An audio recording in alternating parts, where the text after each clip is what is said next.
Can you even imagine the look on someone's face when they realize that the person they cruelly dismissed, the one they told was just a waitress, is now their boss? Not just their boss, but the owner of the very business they're struggling to keep afloat. Because that's exactly what just happened to a man who, years ago, made my life a living hell.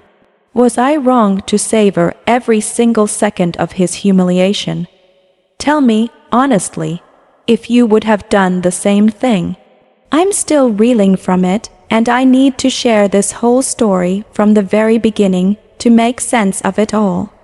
It all started about 10 years ago, when I was fresh out of culinary school, brimming with dreams and a whole lot of ambition. I had poured my heart and soul into mastering the art of cooking, specifically French cuisine, which had always captivated me with its elegance and precision. My ultimate dream was to open my own small, exquisite bistro, a place where people could come and experience truly authentic French dishes, crafted with love and fresh, local ingredients. But dreams, as I quickly learned, don't pay the rent. So, to gain experience and save some money, I took a job as a waitress at a high-end restaurant called Le Fleur.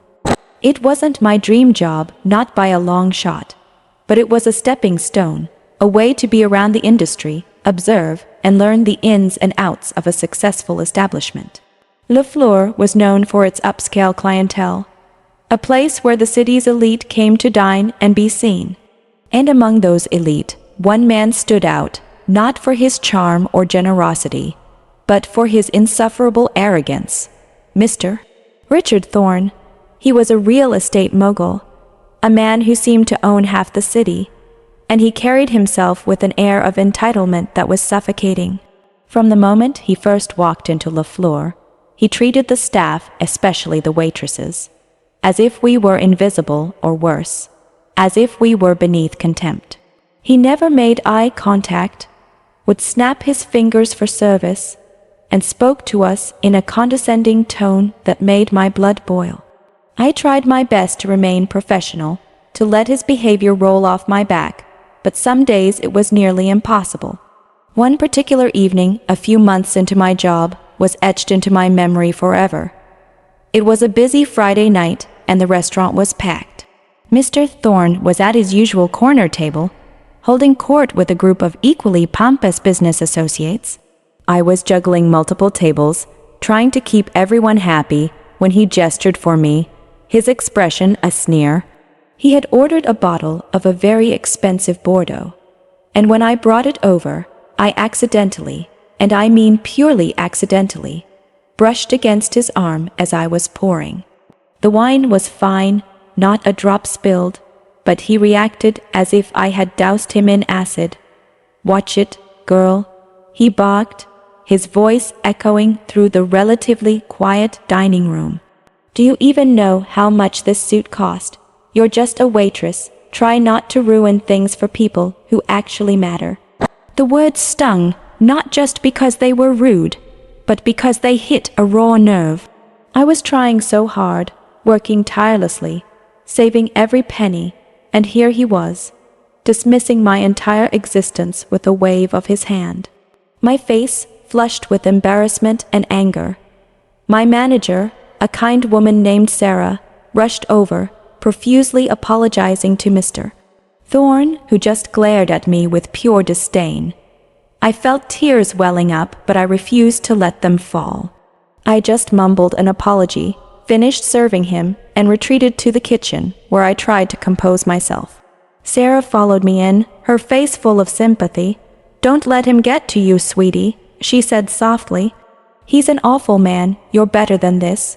But his words resonated in my mind for weeks. "You're just a waitress." It became a mantra of defiance. I was not just a waitress. I was an aspiring chef, a determined businesswoman, and I was going to prove him wrong. That night, I made a silent vow that I would not only open my own restaurant, but I would make it so successful that people like Richard Thorne would be begging for a table. I worked even harder after that. During my shifts, I observed everything: how the kitchen ran, how the front of house was managed, the dynamics of customer service, and the delicate balance of a successful business. In my free time, I hone my culinary skills, experimenting with recipes, attending workshops, and even taking a part-time job as a prep cook at a smaller, more humble bistro on my days off, just to get more hands-on kitchen experience. My savings grew slowly but steadily. I lived frugally, sacrificing luxuries, all for the sake of my dream.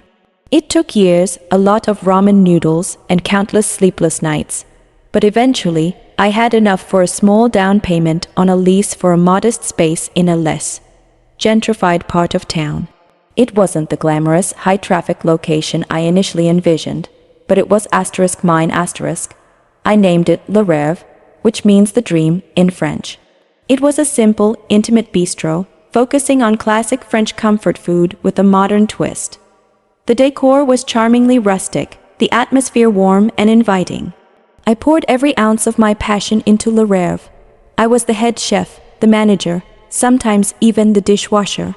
I worked 18-hour days, 7 days a week, fueled by coffee and sheer determination. The initial months were incredibly tough.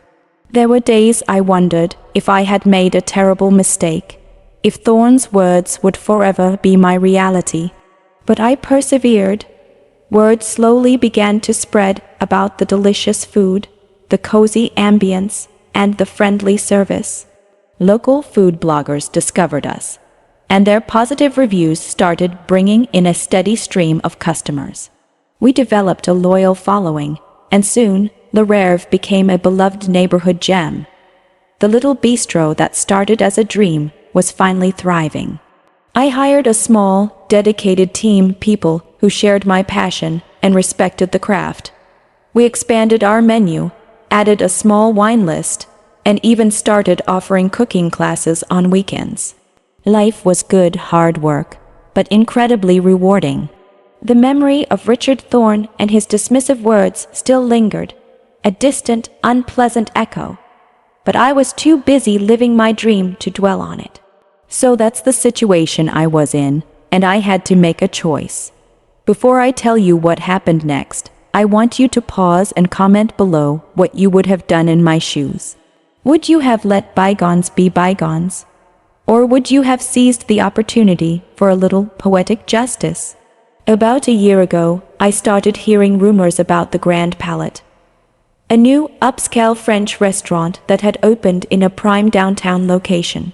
It was massive, opulent, and clearly designed to be a competitor to the more established high-end places like Le Fleur, where I used to work. I also heard through the grapevine that the owner was struggling. He had poured a fortune into the place, but it just wasn't gaining traction. The food was apparently inconsistent, the service was pretentious, and the prices were exorbitant. People went once for the novelty, but rarely returned. Then, a few months ago, an anonymous email landed in my inbox. It was from a real estate agent, discreetly informing me that a large commercial property currently operating as a high-end restaurant was quietly going up for sale.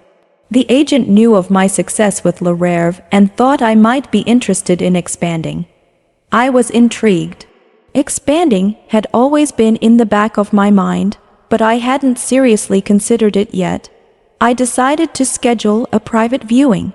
When I walked through the doors of the Grand Palate, my jaw nearly dropped. The place was stunning, albeit a bit over the top, but the layout was fantastic, and the kitchen was state-of-the-art. It was everything I had dreamed of in terms of scale and potential. As I walked around, the real estate agent casually mentioned the owner was a prominent figure in the real estate world, but new to the restaurant business, and unfortunately, he's found it a much tougher nut to crack than he anticipated. A cold shiver ran down my spine. Prominent figure in real estate. New to restaurants, could it be? I pressed the agent for the owner's name. When she finally revealed it, a slow, exhilarating wave of shock and vindication washed over me. Richard Thorne, the Grand Palate was his restaurant. The man who told me I was just a waitress was now failing in the very industry I had conquered. It was almost too perfect, too poetic, my mind raced. This wasn't just an opportunity to expand my business. It was a chance, a deliciously sweet chance, to turn the tables on the man who had dismissed me with such contempt. I spent the next few weeks meticulously researching the Grand Palate's financial situation. It was worse than I thought. Thorne had indeed invested a fortune, but the losses were astronomical. He was bleeding money, desperate to sell, and apparently willing to take a significant hit just to get rid of it. I consulted with my business advisor, a shrewd woman named Eleanor, who had helped me navigate the complexities of Rêve's growth. I laid out my plan, my eyes gleaming with a mixture of ambition and a touch of mischievous revenge. Eleanor, knowing my history, just smiled knowingly. "This is more than just a good business decision for you, isn't it, darling?" She mused. "It's destiny." I put in an offer, a shrewd one that reflected the restaurant's dire financial state, but still a very fair market value considering its potential with the right management. Thorne, desperate, accepted almost immediately. The sale was contingent on a final walkthrough and meeting with the current owner to discuss the transition. The day of the meeting arrived, and I dressed impeccably, a tailored suit, understated but powerful. My heart was pounding, a mixture of nerves and pure, unadulterated anticipation. When I walked into the grand office of the Grand Palate, Richard Thorne was sitting behind an enormous mahogany desk, looking significantly older and more harried than I remembered. He didn't recognize me at first. Why would he? To him, I was just a waitress, one of countless faces he had probably insulted over the years. I introduced myself, my voice calm and steady, despite the tremor of excitement running through me. "Hello, Mr. Thorne. I'm my name, the new owner of the Grand Palate." He looked up, his eyes scanning my face, a flicker of confusion, then a slow dawning of recognition. His eyes widened, his face paling slightly. The confident, arrogant demeanor he usually carried crumbled, replaced by an expression of pure, unadulterated shock. He stammered, You're that waitress from the floor, what are you doing here?" I allowed myself a small, knowing smile, the kind that promised a world of unspoken words. "Yes, Mr. Thorne. That waitress is now the proud owner of your restaurant." The silence in the room was deafening. He stared at me, his mouth agape, utterly speechless. His meticulously coiffed hair seemed a little less perfect. His expensive suit suddenly seemed a little too tight, his entire posture shrinking under the weight of the moment. I watched him, every muscle in my body vibrating with the satisfaction of a decade-long wait. "I believe you once told me I was just a waitress and that people like me don't matter."